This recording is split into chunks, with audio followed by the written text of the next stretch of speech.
Sejarah panjang mengenai perang telah dicatat oleh Islam. Peristiwa yang pernah dilalui menorehkan kekuasaan, ketangguhan, serta strategi dalam perang.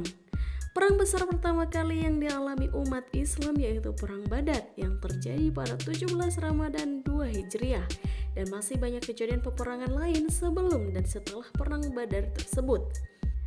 Dari perang yang dihadapi umat Islam sejak zaman dahulu hingga sekarang tak luput dari seorang panglima yang berani dan gagah memimpin pasukan, serta para pengikut yang tak kalah hebatnya. Berikut 3 daftar panglima perang yang berhasil menaklukkan medan perang sejak zaman Rasulullah SAW. Nomor 1. Khalid bin Walid. Dijuluki sebagai pedang Allah yang terhunus, Khalid lahir pada 585 Masehi dan wafat pada usia ke-57. Sahabat Nabi Muhammad SAW yang satu ini sangat terkenal dengan taktik perang dan ketangguhannya di dunia militer.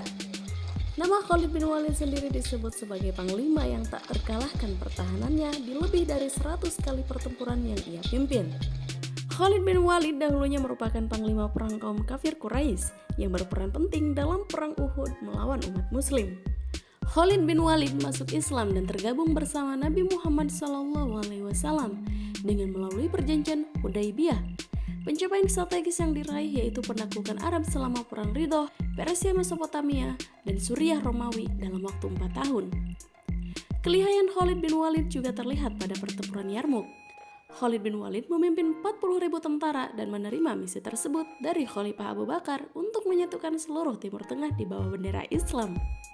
Musuh yang mereka hadapi merupakan pasukan gabungan dari Armenia, Slavia, Sassanid, dan juga pasukan Romawi Timur yang berjumlah 150.000 tentara. Dalam perang tersebut, pasukan Islam di bawah pimpinan Panglima Khalid bin Walid mencapai kemenangan telak, merebut Palestina, Suriah, dan Mesopotamia dari Kekaisaran Romawi Timur. Khalid bin Walid tidak pernah terkalahkan sepanjang sejarah karirnya dalam lebih 100 peperangan besar maupun kecil dan tercatat sebagai panglima terbaik sepanjang sejarah.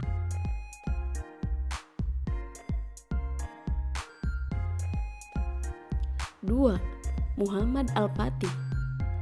Kekuasaan yang dipimpin oleh Muhammad Al-Fatih sebagai satu-satunya pemimpin yang berhasil membuat kota Konstantinopel waktu itu tunduk. Kota Konstantinopel akan jatuh ke tangan Islam. Pemimpin yang menaklukkannya adalah sebaik-baik pemimpin dan pasukan yang berada di bawah komandonya adalah sebaik-baik pasukan. Hadis riwayat Ahmad bin Hanbal Al-Musnad. Hadis tersebut merupakan dorongan besar bagi Muhammad Al-Fatih atau Mehmed II untuk menaklukkan Konstantinopel.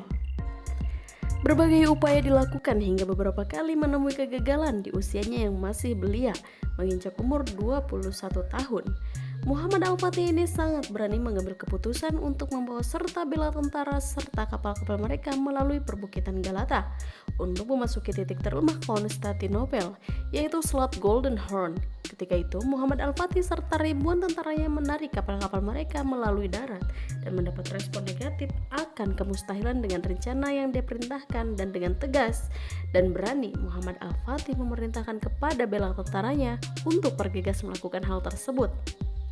Sehari sebelum menjalankan strategi ini, Muhammad Al-Fatih memerintahkan semua tentaranya untuk berpuasa pada siang hari dan melaksanakan sholat tahajud pada malam hari sebelumnya, sebelum berperang untuk meminta kemenangan kepada Allah Subhanahu wa Ta'ala. Dan akhirnya Muhammad Al-Fatih berhasil membawa kemenangan dengan menaklukkan Konstantinopel dan memimpinnya menjadi lebih baik.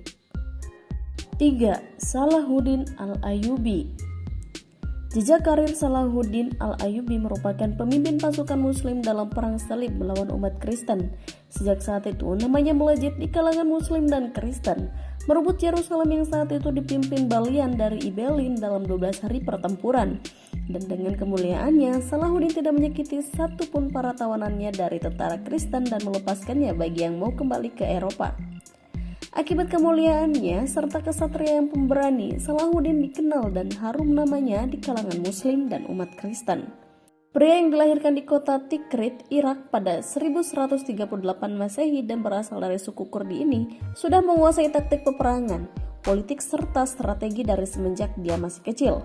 Dalam sejarah Islam, Salahuddin Al-Ayyubi juga mendirikan salah satu kerajaan bernama Dinasti Ayyubiyah. Daerah kekuasaannya pun cukup luas, meliputi Mesir, Yaman, Diyarbakir, Mekah, Hijaz, dan Irak Utara. Sampai pada akhir kejayaan Salahuddin berakhir, dirinya wafat pada 1193 Masehi. Kematian beliau menandakan bahwa kerajaan yang didirikannya kian melemah. Dinasti Ayyubiyah berakhir ketika pemimpin terakhir, Sultan Ayyubiyah, terbunuh oleh budak Mamluk.